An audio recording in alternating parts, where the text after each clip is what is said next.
அனைவருக்கும் வணக்கம். TNPSC group 4 எழுதக்கூடிய மாணவர்களுக்கு சுரேஷ் ஐஏஎஸ் அகாடமி சார்பா அனைவருக்கும் all the best. So exam ஹாலுக்கு போகிறதுக்கு முன்னாடி கரெக்டாக என்னென்ன விஷயங்கள்லாம் உங்களுக்கு தேவையோ அதை கரெக்டாக எடுத்துகிட்டு போயிருங்க. எக்ஸாம் ஹாலுக்குள்ளே நீங்கள் பண்ணக்கூடிய அந்த 3 மணி நேரம் உங்களுடைய பெர்ஃபார்மன்ஸ் தான் உங்களுடைய வெற்றி வந்து தீர்மானிக்கும்.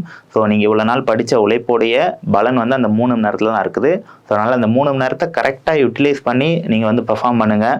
ஸோ ஃபஸ்ட்டு எடுத்தோன்னே எல்லோரும் தமிழ் லாங்குவேஜை வந்து ரீட் பண்ணி அதற்கான ஆன்சர் பண்ண பாருங்கள். அதுக்கப்புறம் மேக்ஸு, அதுக்கப்புறம் ஜிஎஸ் இப்படிங்கிற அந்த கட்டத்தில் போங்க. அது மட்டும் இல்லாமல் தெரிஞ்ச கொஸ்டினை மட்டும் போட்டுட்டு போங்க. அதுக்கடுத்து 2வது 50% தெரிஞ்ச கொஸ்டின், 3வது தெரியாத கொஸ்டின் எப்படி மேனேஜ் பண்ணணும் அப்படிங்கிற மாதிரி நீங்கள் இந்த எக்ஸாம் வந்து பயன்படுத்துங்க.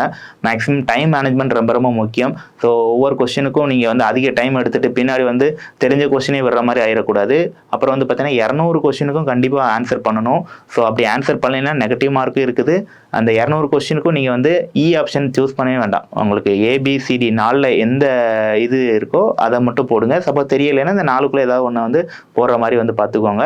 ஸோ மேக்ஸிமம் நீங்கள் வந்து பார்த்தீங்கன்னா ஒவ்வொரு கொஸ்டின் நல்லா ரீட் பண்ணாலே போதும், உங்களுக்கு ஆன்சர் வந்து கண்டிப்பாக தெரியும். ஸோ நீங்கள் எடுக்கக்கூடிய ஒவ்வொரு மார்க்குமே வந்து உங்கள் வெற்றியை வந்து தீர்மானிக்கும். எல்லாரும் ஈஸியாக 120 கொஸ்டின் போட்டுருவாங்க. அதுக்கப்புறம் 125 எடுக்கிறது கஷ்டம், 130 எடுக்கிறது அதை விட கஷ்டம், 135 எடுக்கிறது அதை விட கஷ்டம், 150 எடுக்கிறது அதை விட கஷ்டம், 160 எடுக்கிறது அதை விட ரொம்ப ரொம்ப கஷ்டம். அதுக்கு மேலே எடுக்கக்கூடிய ஒவ்வொரு மார்க்கும் ரொம்ப ரொம்ப ரொம்ப கஷ்டமாக இருக்கும். ஸோ ஒவ்வொரு கொஸ்டினும் நீங்கள் வந்து கேர்ஃபுல்லாக தான் ஹேண்டில் பண்ணணும். ஏன்னா ஒரு கொஸ்டினில் இப்போ நீங்கள் ஃபெயில் ஆகிறது ஒன்று தான், எக்ஸாமே அட்டன் பண்ணாமல் இருக்கிறது ஒன்று தான். ஸோ அதனால் நீங்கள் அந்த எக்ஸாம் வந்து கரெக்டாக பண்ணுங்கள். உங்களுக்கு வெற்றி வாய்ப்பு கண்டிப்பாக கிடைக்கும். சுரேஷ் ஐஏஎஸ் அகாடமி சார்பாக அனைவருக்கும் all the best. Suresh IAS academy, வெற்றியின்